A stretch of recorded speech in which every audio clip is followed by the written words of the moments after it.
નમસ્કાર વિદ્યાર્થી મિત્રો, તપોવન ગ્રુપ ઓફ સ્કૂલ સંચાલિત આપણી વર્ચ્યુઅલ ચેનલ તપોવન સાયન્સ એકેડમીમાં રસાયણ વિજ્ઞાન શિક્ષક યશ જરીવાલા ફરી તમારું સ્વાગત કરે છે. વિદ્યાર્થી મિત્રો, ગઈકાલે આપણે જે કોઈ દાખલા જોયા હતા એ મેં તમને કહ્યું હતું કે જાતે ગણતરી કરશો તો તમને વધારે આઈડિયા આવશે કે આનો સ્ટેપ્સ કેવી રીતે મૂકવાનો છે. ગઈકાલે આપણે નિર્બળ એસિડ અને બેઝના વિયોજન અંશ, આયનીકરણ અચળાંક અને એની પીએચ કેવી રીતે શોધી શકાય એના માટેની આપણે ચર્ચા કરી. આજે આપણે એના જેવા જ બીજા કેટલાક દાખલા જોઈશું, પણ થોડાક ડિફરન્ટ મેથડના છે, બરાબર? તો એ કઈ રીતે આપણે ગણી શકીએ એની માહિતી મેળવીએ. તો આજનો તમારો જે પહેલો દાખલો છે એ છે ઉદાહરણ 7.21, જેની અંદર તમને એવું કહ્યું છે કે 0.004 મોલર હાઇડ્રેઝિન.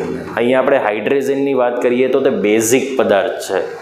યાદ રાખજો, હાઇડ્રેઝિન એ બેઝિક પદાર્થ છે બીકોઝ એનું સૂત્ર આવશે NH2NH2. એ હમણાં હું રિએક્શનમાં લખીશ એટલે તમને સમજાશે. તો એના દ્રાવણની તમને પીએચ આપી છે 9.7. હવે જુઓ, તમને અહીંયા પીએચ ગ્રેટર દેન 7 છે. ગ્રેટર દેન 7 ઉપરથી તમને સમજાય છે કે હાઇડ્રેઝિન એ બેઝિક પદાર્થ છે જેનું અણુ સૂત્ર NH2 બોન્ડ NH2 થશે. તો એના માટેનો આયનીકરણ અચળાંક KB શોધવાનો છે અને KB પરથી શું શોધીશું? PKB.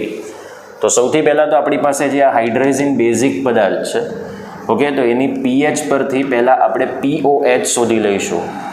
આ મૂલ્યને આપણે જો 14માંથી બાદ કરીએ તો એ આપણને મળી જશે POH, અને એ POHની કિંમત ઉપરથી આપણને OH માઇનસની સાંદ્રતા મળશે, જે આપણે કેબીના સૂત્રની અંદર ઉપયોગી બનશે. તો સૌથી પહેલાં તો જે માહિતી આપી છે એ લખી દો. પીએચ તમને આપી દીધી છે 9.7. સીધું સૂત્ર એપ્લાય કરી દો. 14 PH પ્લસ POH પરથી આપણે કરતા બનાવીશું POHને, તો 14 માઇનસ PH. ઓકે, 14 માઇનસ, હવે પીએચની જે કિંમત છે એ મૂકી દો 9.7, એટલે જે તમને POH મળશે એ મળશે 4.3. POH તમને મળશે 4.3. હવે આપણી પાસે આ POH અવેલેબલ થઈ ગઈ છે, એના ઉપરથી આપણે OH માઇનસની સાંદ્રતા લઈશું. કેમ? કારણ કે કેબીના સૂત્રની અંદર આપણને OH માઇનસની સાંદ્રતાની જરૂર પડશે જ્યારે આપણે આનું જળ વિભાજન દર્શાવીશું ત્યારે. POHનું સૂત્ર આપણને ખબર છે વિદ્યાર્થી મિત્રો કે POH is equal two minus log base 10 concentration of OH minus.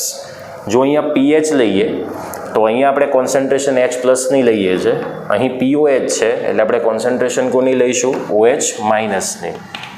ચલો, અહીંયા આપણી પાસે POH છે, એના ઉપરથી OH માઇનસની સાંદ્રતા શોધવાની, તો મૂલ્ય મૂકી દો 4.3 બરાબર minus log 10 concentration of OH minus. હવે આ માઇનસ સાઇન આપણે અહીંયા આપી દઈશું, એટલે log base 10 concentration of OH minus is equal two -4.3.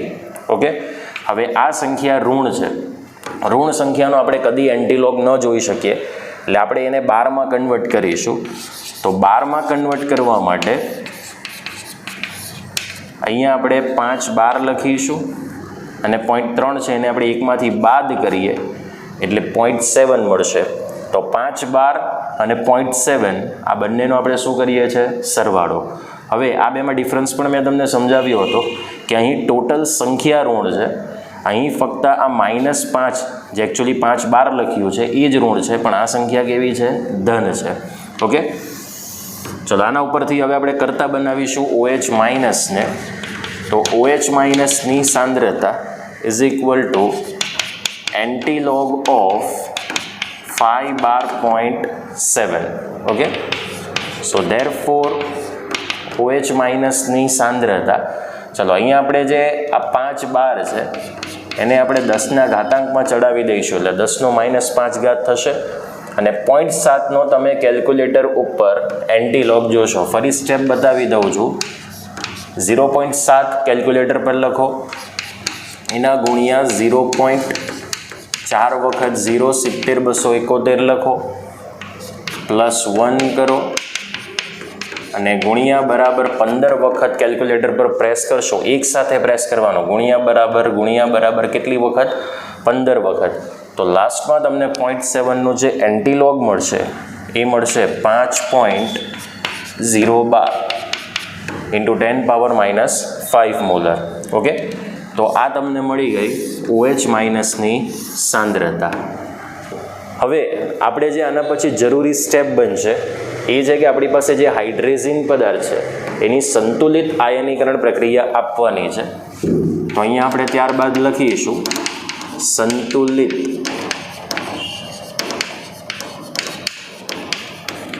આયનીકરણ પ્રક્રિયા, જે બ્રોન્સ્ટેડ-લોરી એસિડ બેઝ સિદ્ધાંત પરથી લખીશું. હાઇડ્રેઝિનનું સૂત્ર છે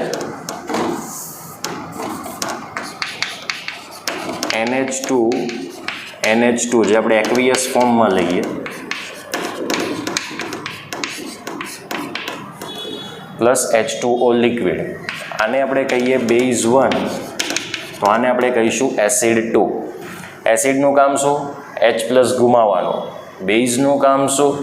પ્રોટોન મેળવવાનું, એટલે કે H+ મેળવવાનું. તો આનો જે પ્રોટોન મેળવવાથી સંયુગ્મી એસિડ મળશે, કયો મળશે? NH2 NH3+. તમે આ નાઇટ્રોજનને પણ હાઇડ્રોજન આપો તો પણ તમારી આ સેમ રચના બનશે, NH3+ bond NH2. In the sense કે બંને નાઇટ્રોજન પર રહેલા બે હાઇડ્રોજનમાંથી કોઈ પણ એકને તમે એક હાઇડ્રોજન આપી શકો. આ બનશે કોન્જ્યુગેટેડ એસિડ 1 અને આ H+ ગુમાવે છે એટલે અહીંયા કોણ આવશે? OH minus aqueous. ઓકે, હવે આપણે ત્યાર પછી જે સ્ટેપ લખતા હતા એ આપણે કન્સિડર કરવાનું છે. તો પહેલાં લખીએ શરૂઆતની સાંદ્રતા, જે આપણે કયા એકમમાં લઈશું? મોલારિટી એકમમાં. જો આપણને શરૂઆતની સાંદ્રતા આપી છે હાઇડ્રેઝિનની 0.004 મોલર. આ બંનેની શરૂઆતની સાંદ્રતા હોતી નથી, અહીંયા લખવાનું રહી ગયું છે. અહીંયા આવશે કોન્જ્યુગેટેડ બેઝ 2. આ બેઝ 1 છે એનો સંયુગ્મી એસિડ મળશે, આ એસિડ 2 છે એનો સંયુગ્મી બેઝ મળશે. ઓકે, ચાલો ત્યાર પછી સાંદ્રતામાં ફેરફાર લઈએ. તો આના 1 મોલ છે, પ્રક્રિયક છે એટલે -x મોલર જેટલો ફેરફાર થાય. તો અહીંયા નિપજ છે એટલે +x મોલર જેટલો ફેરફાર થશે. ઓકે, ચલો ત્યારબાદ આપણે પદ આપીશું સંતુલને સાંદ્રતા, જે પણ આપણે મોલારિટી એકમમાં લઈશું. એટલે આમાંથી આ x જેટલું મૂલ્ય બાદ કરીએ એટલે 0.004 - x મોલર. અહીંયા તો x મોલર જ આવશે. હવે આપણને ખબર છે, જે ગઈકાલના દાખલામાં પણ મેં તમને સમજાવ્યું હતું કે 0.004માંથી x મૂલ્ય ખૂબ નાનું હોય તો આપણે એને અવગણી શકીએ. એટલે આ મૂલ્યને આપણે લઈ શકીએ 0.004 મોલર. ઓકે, ચલો કેમ એક્સને અવગણી શકીએ? તો અહીંયા જુઓ OH માઇનસની સાંદ્રતા મળી છે. ચલો અહીંયા તમને OH માઇનસની સાંદ્રતા જે x મોલર છે એટલે આ મૂલ્યને આપણે x મોલર તરીકે ગણી શકીએ. તો બોલો અહીંયા OH માઇનસની સાંદ્રતા 5.012 ગુણ્યા 10⁻⁵ મોલર આવશે. તો આની સાંદ્રતા પણ આના જેટલી જ છે એટલે 5.012 ગુણ્યા 10⁻⁵ મોલર. તો સંતુલને આપણે ત્રણેય ઘટકોની સાંદ્રતા નક્કી કરી દીધી. તો હવે આપણે સીધું Kb, જે હાઇડ્રેઝિનનું શું છે? આયનીકરણ અચળાંક, એ આપણે શોધી શકીએ. તો Kbના સૂત્રની અંદર આ બંને જે નિપજ છે જે આયનો સ્વરૂપમાં છે એની સાંદ્રતા લઈ શકીએ. તો NH2 NH3+ની સાંદ્રતા ઇન્ટુ OH માઇનસની સાંદ્રતા છેદમાં NH2 NH2ની સાંદ્રતા, એટલે કે હાઇડ્રેઝિનની સાંદ્રતા. આપણે Kb લઈ લીધું છે એટલે H2Oની સાંદ્રતાને કન્સિડર કરતા નથી. હવે બધી વેલ્યુ મૂકી દો જે આ ત્રણેય ઘટકોની સંતુલન સમયની સાંદ્રતા છે. ચલો પહેલાં આપણે આ બે સાંદ્રતા મૂકીશું. 5.012 ગુણ્યા 10⁻⁵ ઇન્ટુ 5.012 અહીંયા 10⁻⁵ છેદમાં 0.004 જે આપણે ઓલરેડી અહીંયા લીધું છે. અહીંયા એકમ આવશે મોલર સ્ક્વેર, અહીંયા મોલર, આપણે એક ઘાતાંક કેન્સલ કરી શકીએ. ચાલો હવે આપણે કેબીની ગણતરી કરીશું કે કેબીની કિંમત કઈ આવશે. તો કેબીની કિંમત ટોટલ તમને મળશે, પહેલાં આટલા ભાગનો તમે સ્ક્રીનશોટ પાડી દો.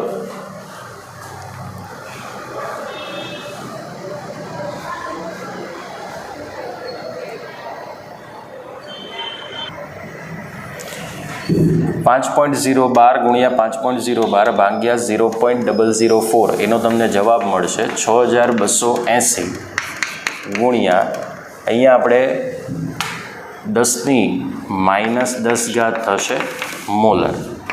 હવે આપણે 1, 2 અને 3 સ્ટેપ આપણે ડાબી તરફ આવી જઈએ એટલે 6.28 ગુણ્યા 10⁻³ આવશે અને આ તો આંકડો હજી ગુણાયેલો છે જ 10⁻10 મોલર એટલે એ મળશે 6.28 ગુણ્યા 10⁻7 મોલર.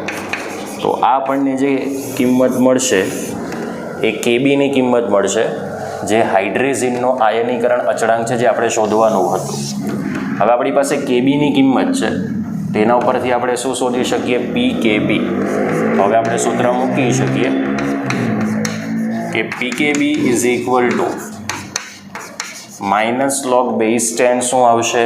કેબી. તો -log બેઝ 10 કેબીની કિંમત મૂકી દો 6.28 ગુણ્યા 10⁻7. હવે આપણે લોગ આપી દઈશું અંદર, સો log 10 6.28 આ ગુણાકારની જગ્યાએ સરવાળો થઈ જશે log બેઝ 10 ઇન્ટુ 10⁻⁻7. આ -7ને આપણે સહગુણક તરીકે આગળ લઈ લઈએ. -log base 10 6.28 -7 log base 10 okay. તો log 6.28 જે તમે કેલ્ક્યુલેટર ઉપર જોશો, ગઈકાલે મેં સ્ટેપ તમને લખીને બતાવ્યા હતા, તો 6.28નો આપણને લોગ મળશે 0.7980 -7 ઇન્ટુ 1, કારણ કે log 10ની કિંમત કેટલી આવશે? 1. હવે આમાંથી આ મૂલ્ય બાદ કરશો એટલે એ તમને મળશે -6.020. માઇનસ માઇનસ શું થઈ જશે? પ્લસ 6.020. એ આપણને કિંમત કોની મળશે? પીકેબી. ઓકે. તો આ રીતનો દાખલો આપણે ગઈકાલે પણ ગણ્યો હતો, જેમાં આપણે કે પરથી પીકે શોધ્યું હતું. આજના દાખલાની અંદર આપણી પાસે અહીંયા હાઇડ્રેઝિન છે, તો હાઇડ્રેઝિન એ બેઝ છે, તો બેઝ માટે શું મળે? કેબી. અને કેબી ઉપરથી આપણે શું મેળવી લીધું? પીકેબી. ઓકે. તો સ્ક્રીનશોટ પાડી દો.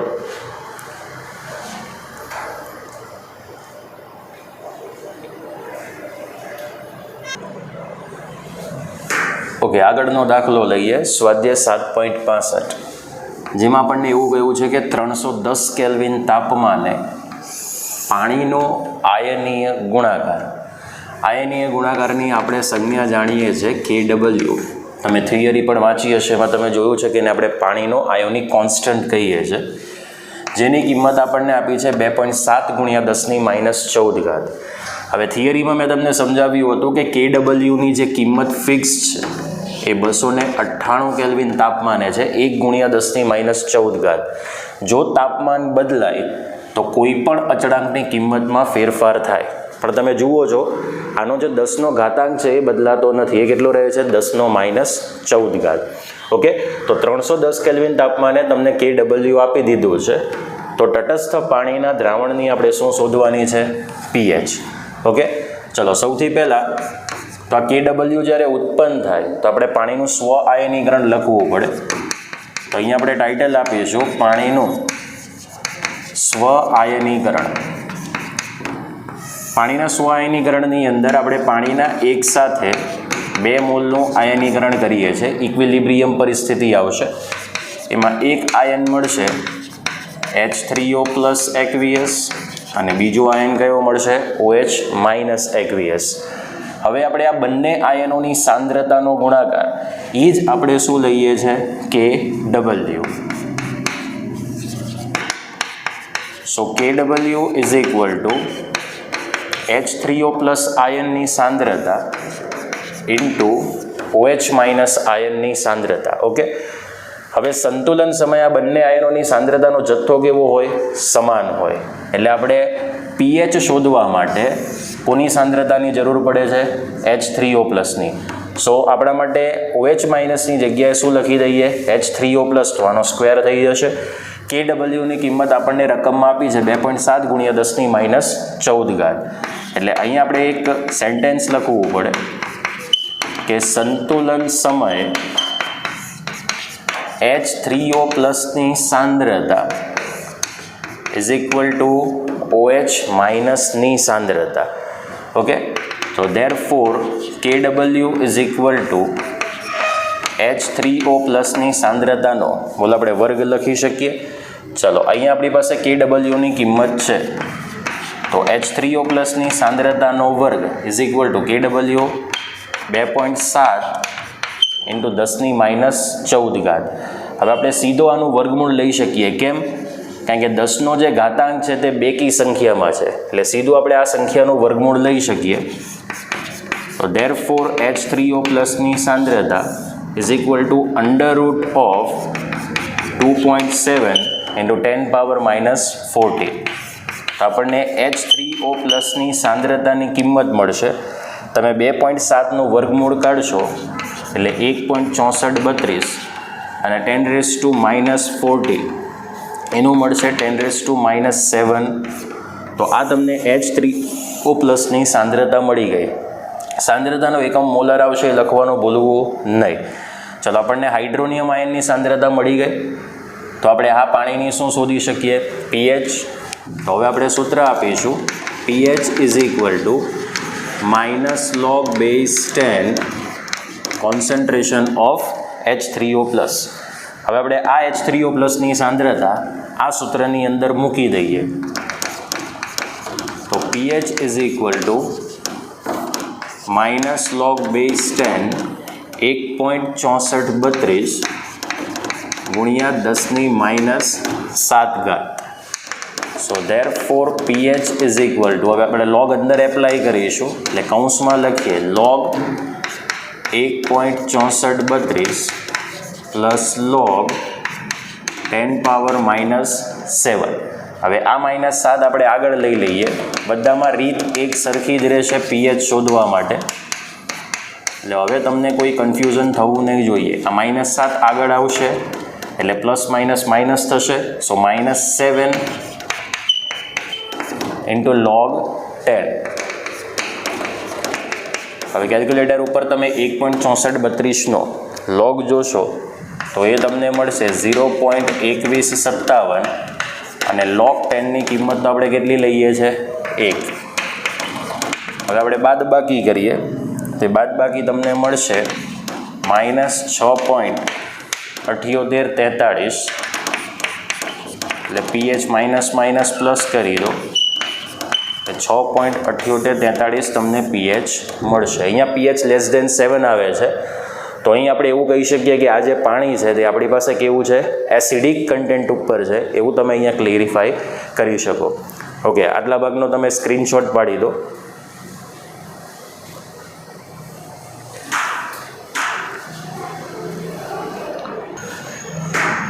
ઓકે, હવે આપણી પાસેનો જે દાખલો છે થોડો અગત્યનો છે, કારણ કે આની અંદર ટોટલ 3 મેથડ ઇન્ક્લુડ થવાની છે. સૌથી પહેલી મેથડ કે તમારે આયનીકરણ અંશ એટલે આપણે એને અહીંયા સંજ્ઞા લઈએ છીએ આલ્ફા, અને આલ્ફાની રેન્જ આપણે 0 થી 1ની વચ્ચે જ લઈશું, અને આવવી જ જોઈએ 0 થી 1ની વચ્ચે. એના ઉપરથી પહેલાં તો આયનીકરણ અંશ શોધવાનો છે, ત્યાર પછી દ્રાવણની pH શોધવાની છે, અને આ જે એમોનિયા છે એનો KB આપ્યો છે. જુઓ, KB જેનો આપે એ નિર્બળ બેઝનો હશે. સો દેટ મીન્સ કે આપણે અહીંયા સૌથી પહેલાં NH3નું આયનીકરણ કરશું એટલે OH માઇનસની સાંદ્રતા મળશે. OH માઇનસની સાંદ્રતા પરથી આપણને મળશે POH, અને એ POH ને 14માંથી બાદ કરીશું એટલે આપણે એની શું મળશે? pH મળશે. અને ત્રીજી માહિતી શોધવાની છે કે NH3ના સંયુગ્મ એસિડનો આયનીકરણ અચળાંક શોધવાનો છે. ચલો, આ એમોનિયા બેઝ છે તો એનો આયનીકરણ અચળાંક Kb થાય. તો સંયુગ્મ એસિડનો આયનીકરણ અચળાંક કયો થશે? Ka.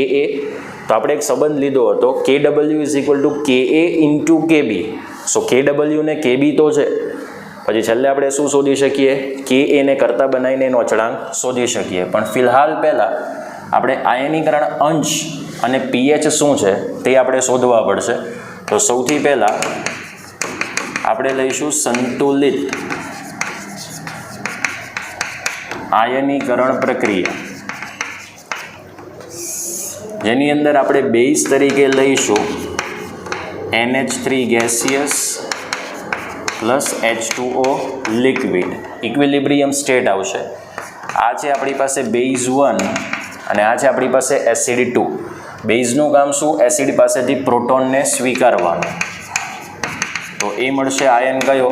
NH4+1 એક્વિયસ, જે એનો કોન્જ્યુગેટેડ એસિડ સંયુગ્મ એસિડ મળશે. આ H+ ગુમાવે છે એટલે OH- એક્વિયસ થશે. એ બેઝ એસિડનો શું મળશે? સંયુગ્મી બેઝ 2. તો જુઓ, NH3H+ સ્વીકારે એનો સંયુગ્મ એસિડ મળશે NH4+1, અને પાણી H+ ગુમાવે તો એનો સંયુગ્મ બેઝ મળશે OH-. હવે આપણને એમોનિયાની શરૂઆતની સાંદ્રતા આપી દીધી છે 0.05. તો અહીંયા આપણે લખીએ શરૂઆતની સાંદ્રતા, જે મોલારિટી એકમમાં છે, તો 0.05 મોલર. આ બંને આયનોની શરૂઆતમાં સાંદ્રતા હોતી નથી એટલે શું લખીશું? 0 મોલર. હવે આપણને આયનીકરણ અંશનું કામ છે ને, તો આયનીકરણ અંશને આપણે કઈ સંજ્ઞા આપીએ છીએ? આલ્ફા. તો આના માટે બનશે 1 - આલ્ફા અને આ બંને માટે બનશે આલ્ફા. એનો મતલબ કે પ્રક્રિયકનું જ્યારે 100% આયનીકરણ થાય તો એનો વિયોજન અંશ એટલે કે આયનીકરણ અંશ 1 લેવાય, પણ આનું સંપૂર્ણ આયનીકરણ થતું નથી.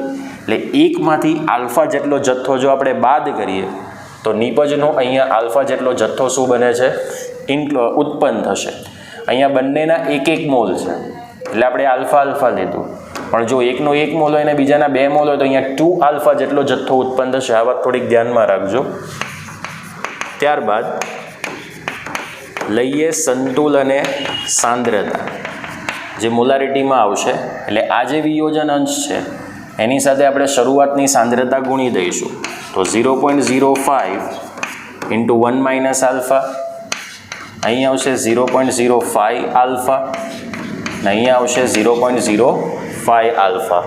ઓકે, તો સંતુલન સમયે તમને ત્રણેય ઘટકોની સાંદ્રતા મળી ગઈ. હવે આપણી પાસે આ એમોનિયા બેઝ છે તો એનો જે Kb છે એનું સીધું સૂત્ર એપ્લાય કરીએ. નિપજો તરફના આયનની સાંદ્રતા એટલે NH4+1 આયનની સાંદ્રતા ઇન્ટુ OH- આયનની સાંદ્રતા છેદમાં એમોનિયાની સાંદ્રતા, જે આપણે સંતુલન સમયની દરેક ઘટકની લેવાની છે.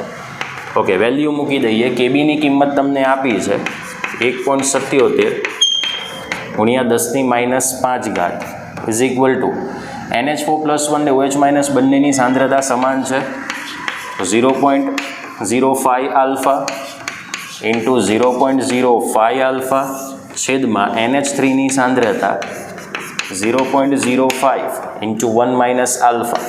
બોલો, 0.05 કેન્સલ આઉટ થશે. ઓકે, એટલે હવે તમને પદ મળશે 1.77 ગુણ્યા 10⁻⁵ is equal to 0.05 alpha square divide by શું મળશે? 1 - આલ્ફા.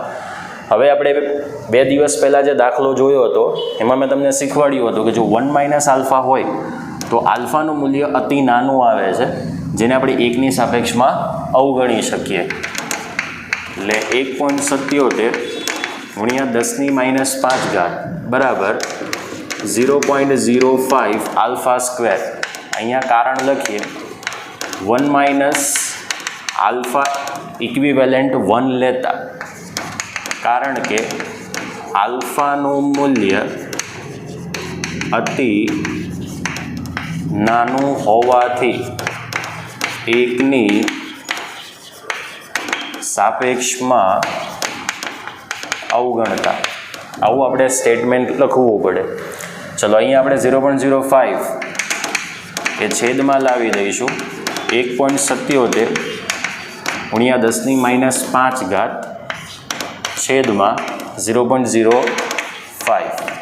તો તમને આલ્ફા સ્ક્વેરની જે કિંમત મળશે, ઓકે, એ કંઈક તમને આ પ્રમાણેની મળે છે 35.4 ગુણ્યા 10⁻⁵. હવે આ 10⁻⁵ એકી ઘાતાંકમાં છે, તો આપણે બેકી ઘાતાંકમાં લઈ જાય એટલે એક સ્ટેપ આપણે ક્યાં આવીશું? બોલો, ડાબી તરફ આવીએ. 10⁻⁵ × 10⁻⁴ એટલે કેટલું થઈ જશે? 10⁻⁴. So therefore alpha is equal to √3.54 ગુણ્યા 10⁻⁴. 3.54નું તમે જો વર્ગમૂળ કાઢશો તો એ આપણને મળશે 1.881 ગુણ્યા 10⁻². બરાબર. જો હવે આપણે બે સ્ટેપ આપણે આ તરફ લઈ લઈએ, 1 અને 2, તો 0.01881 × 10⁻² × 10⁻². બોલો, કેન્સલ આઉટ થશે એટલે એ મળશે 0.01881. ઓકે, આ પ્રમાણેનું તમને મૂલ્ય પ્રાપ્ત થશે. ચલો, અહીંયા આપણી પાસે આટલા ભાગનો જે સ્ક્રીનશોટ છે તમે લઈ લો.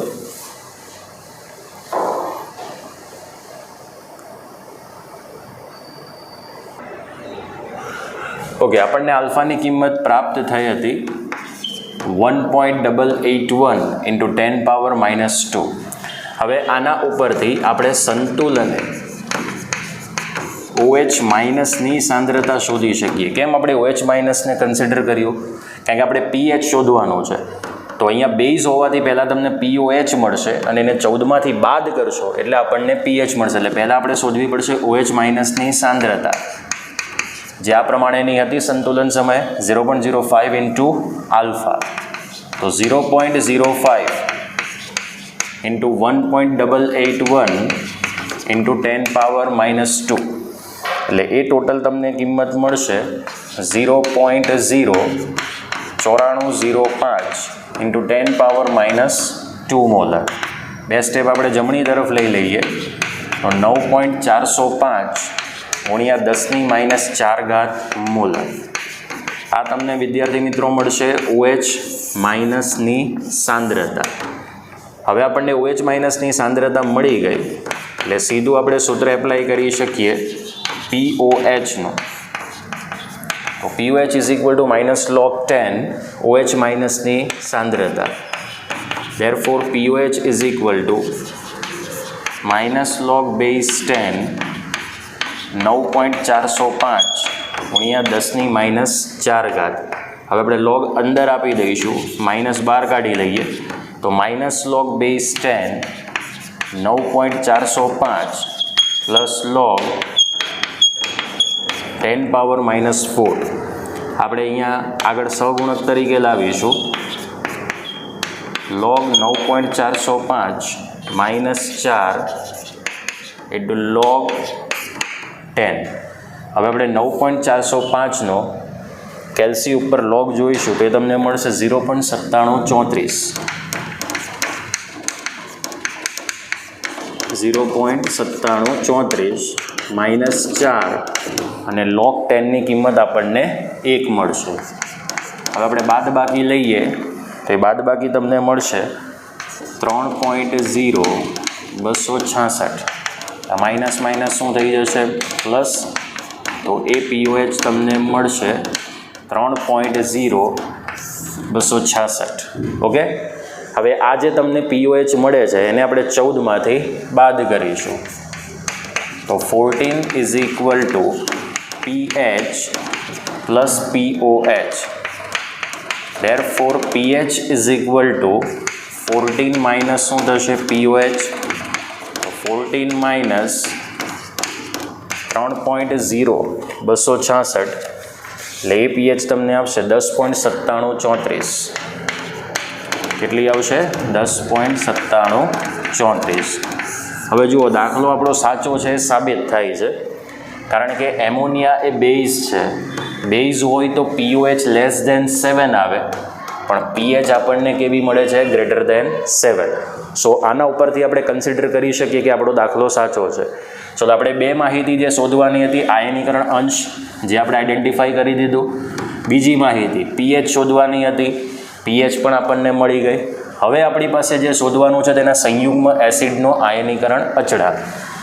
જ્યારે દ્રાવણની અંદર જો બેઝનો સંયુગ્મી એસિડ હોય તો આપણે થિયરી મુજબ આ જ સૂત્રને એપ્લાય કરી શકીએ છીએ કે KW is equal two KB માટે જો આપણે બેઝ લઈએ તો એનો Ka લેવાય છે સંયુગ્મી એસિડ, બરાબર. તો આપણે આ આઈડેન્ટિફાઈ કરવાનું છે. સો Ka ઇઝ ઇક્વલ ટુ જે એમોનિયાના સંયુગ્મી એસિડનો હશે ઇઝ ઇક્વલ ટુ KWના છેદમાં KB એ કોનો હશે બેઝનો. KWની કિંમત જ્ઞાત છે 1 ગુણ્યા 10⁻14 આ જ આપણે લેવાની, જે 298 કેલ્વિન તાપમાને છે. અને KB તમને રકમમાં આપી દીધું છે 1.77 ગુણ્યા 10⁻5, તો તમને Ka મળશે 0.565 ગુણ્યા 10⁻9. અહીંયા 10⁻5 ઉપર જાય તો 10⁻5 થશે, -14 + 5 એટલે બાકી શું રહેશે 10⁻9. એટલે એ આપણને Ka મળશે સંયુગ્મી એસિડનો 5.65 ગુણ્યા 10⁻10. તો આપણને મળી ગયો એમોનિયાના સંયુગ્મી એસિડનો આયનીકરણ અચળાંક. ઓકે, સો આટલા ભાગનો તમે સ્ક્રીનશોટ પાડી દો.